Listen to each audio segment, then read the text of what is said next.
Chapter 23 of Northanger Abbey by Jane Austen. An hour passed away before the general came in, spent, on the part of his young guest, in no very favorable consideration of his character. This lengthened absence, these solitary rambles, did not speak a mind at ease, or a conscience void of reproach. At length he appeared, and, whatever might have been the gloom of his meditations, he could still smile with them. Miss Tilney, understanding in part her friend's curiosity to see the house, soon revived the subject, and her father being, contrary to Catherine's expectations, unprovided with any pretence for further delay, beyond that of stopping 5 minutes to order refreshments to be in the room by their return, was at last ready to escort them. They set forward, and with a grandeur of air, a dignified step which caught the eye, but could not shake the doubts of the well-read Catherine, he led the way across the hall, through the common drawing-room, and one useless antechamber, into a room magnificent both in size and furniture, the real drawing-room, used only with the company of consequence. It was very noble, very grand, very charming, was all that Catherine had to say, for her indiscriminating eye scarcely discerned the color of the satin, and all minuteness of praise, all praise that had such meaning, was supplied by the general. The costliness or elegance of any room's fitting up could be nothing to her. She cared for no furniture of a more modern date than the 15th century. When the general had satisfied his own curiosity in a close examination of every well-known ornament, they proceeded into the library, an apartment in its own way, of equal magnificence, exhibiting a collection of books, on which an humble man might have looked with pride. Catherine heard, admired, and wondered with more genuine feeling than before, gathered all that she could from this storehouse of knowledge, by running over the titles of half of a shelf, and was ready to proceed. But suites of apartments did not spring up with her wishes. Large as was the building, she had already visited the greatest part, though, on being told that, with the addition of the kitchen, the 6 or 7 rooms she now seen surrounding 3 sides of the court, she had scarcely believed it, or overcome the suspicion of there being many chambers secreted. It was some relief, however, that they were to return to the rooms in common use, by passing through a few of less importance, looking into the court, which, with occasional passages, not wholly unintricate, connected the different sides, and she was further soothed in her progress by being told that she was treading what had once been a cloister, having traces of cells pointed out, and observing several doors that were neither opened nor explained to her. By finding herself successively in a billiard room and in the general's private apartment, without comprehending their connection, or being able to turn aright when she left them, and lastly, by passing through a dark little room, owning Henry's authority, and strewed with his litter of books, guns, and greatcoats. From the dining-room, of which, though already seen, and always to be seen at 5 o'clock, the general could not forego the pleasure of pacing out the length, for the more certain information of Miss Morland, as to what she neither doubted nor cared for, they proceeded by quick communication to the kitchen, the ancient kitchen of the convent, rich in the massy walls and smoke of former days, and in the stoves and hot closets of the present. The general's improving hand had not loitered here. Every modern invention to facilitate the labor of the cooks had been adapted within this, their spacious theatre, and, when the genius of others had failed, his own had often produced the perfection wanted. His endowments of this spot alone might at any point have placed him high among the benefactors of the convent. With the walls of the kitchen ended all the antiquity of the abbey, the 4 sides of the quadrangle having, on account of its decaying state, been removed by the general's father, and the present erected in its place. All that was venerable ceased here. The new building was not only new, but declared itself to be so, intended only for offices, and enclosed behind the stable-yards. No uniformity of architecture had been thought necessary. Catherine could have raved at the hand which had swept away what must have been beyond the value of all the rest, for the purposes of mere domestic economy, and would willingly have been spared the mortification of a walk through scenes so fallen, had the general allowed it. But if he had a vanity, it was in the arrangement of his offices, and he was convinced that, To a mind like Miss Moreland's, a view of the accommodations and comforts by which the labors of her inferiors were softened must always be gratifying. He should make no apology for leading her on. They took a slight survey of all, and Catherine was impressed, beyond her expectation, by their multiplicity and their convenience. The purposes for which a few shapeless pantries and comfortless scullery were deemed sufficient at Fullerton were here carried on in inappropriate divisions, commodious and roomy. The number of servants continually appearing did not strike her less than the number of their offices. Wherever they went, some patterned girl stopped to curtsy, or some footman in dishabille sneaked off. Yet this was an abbey. How inexpressibly different in these domestic arrangements from such she had read about, from abbeys and castles, in which, though certainly larger than Northanger, all the dirty work of the house was to be done by 2 pair of female hands at the utmost. How they could get through it all had often amazed Mrs. Allen, and when Catherine saw what was necessary here, she began to be amazed herself. They returned to the hall, that the chief staircase might be ascended, and the beauty of its woods and ornaments of rich carving might be pointed out. Having gained the top, they turned in an opposite direction from the gallery in which her room lay, and shortly entered one on the same plan, but superior in length and breadth. She was here shown successively into 3 large bedchambers, with their dressing-rooms almost completely and handsomely fitted up. Everything that money and taste could do to give comfort and elegance to apartments had been bestowed on these, and, being furnished within the last 5 years, they were perfect in all that would be generally pleasing, and wanting in all that could give pleasure to Catherine.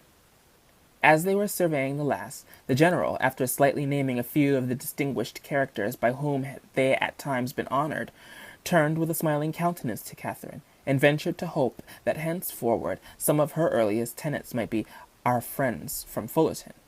She felt the unexpected compliment, and deeply regretted the impossibility of thinking well of a man so kindly disposed toward herself, and so full of civility to all her family.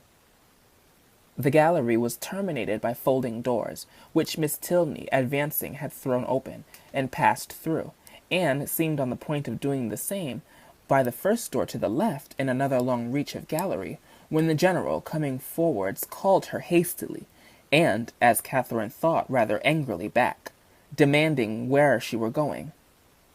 And what was there more to be seen? Had not Miss Moreland already seen all that could be worth her notice?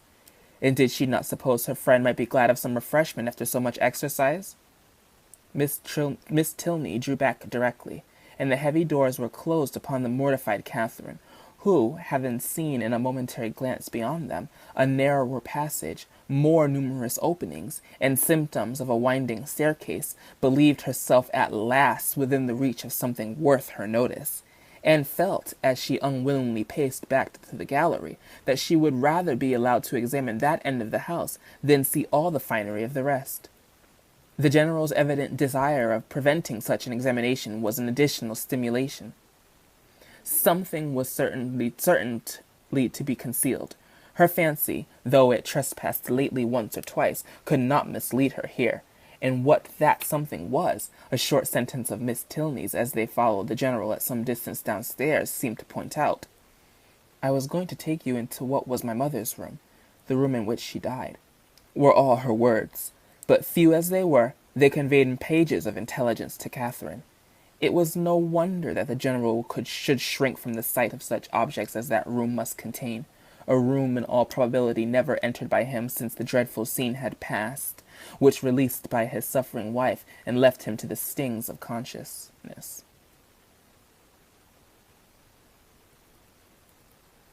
She ventured, when next alone with Eleanor, to express her wish of being permitted to see it, as well as all the rest of that side of the house, and Eleanor promised to attend her there, whenever they should have a convenient hour.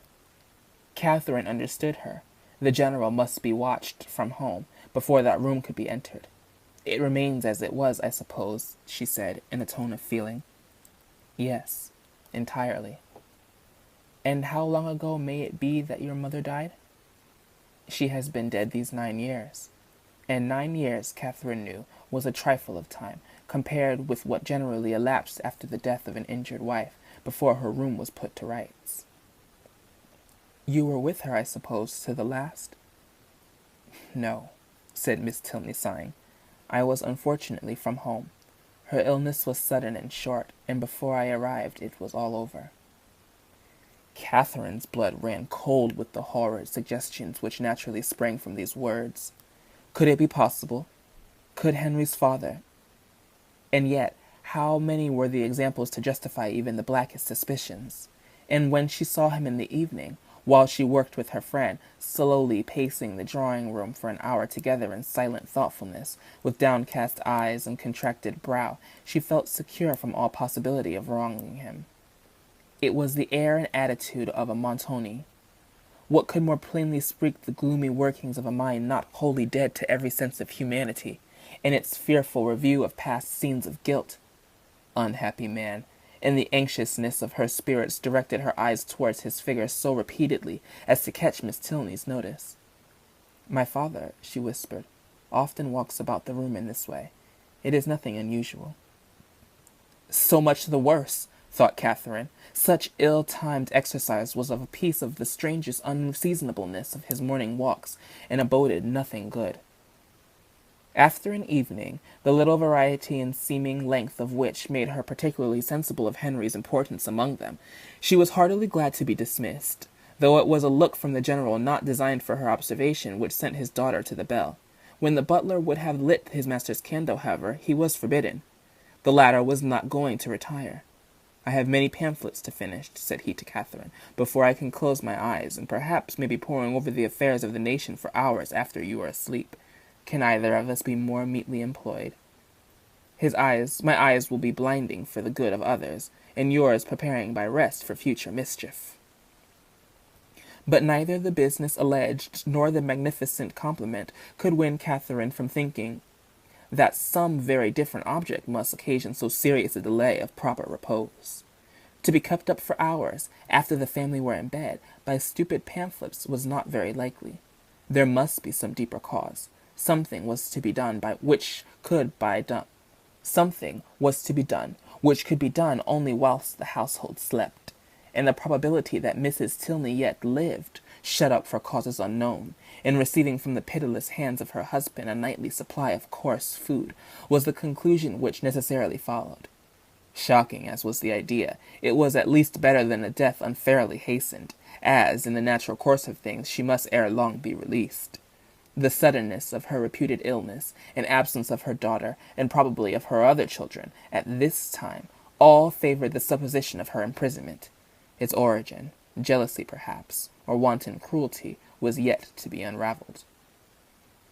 In revolving these matters, while she undressed, it suddenly struck her as not unlikely that she might that morning have passed near the very spot of this unfortunate woman's confinement.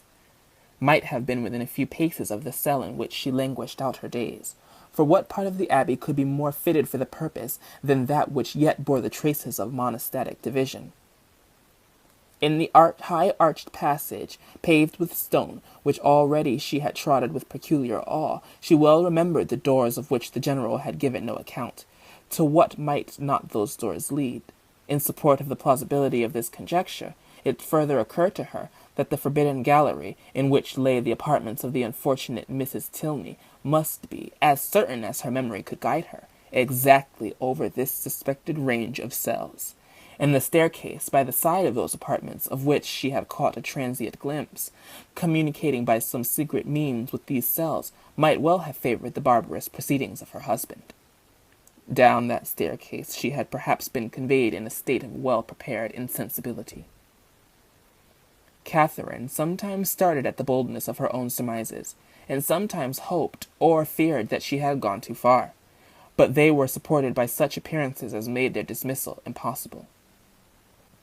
The side of the quadrangle in which she supposed the guilty seemed to be acting, being, according to her belief, just opposite her own, it struck her that, if judiciously watched, some rays of light from the general's lamp might glimmer through the lower windows, as he passed to the prison of his wife, and twice before she stepped into bed she stole gently from her room to the corresponding window in the gallery, to see if it appeared. But all abroad was dark, and it must yet be too early. The various ascending noises convinced her that the servants must still be up. Till midnight she supposed it would be in vain to watch. But then, when the clock had struck 12, and all was quiet, she would, if not quite appalled by darkness, steal out and look once more. The clock struck 12, and Catherine had been half an hour asleep. End of chapter 23.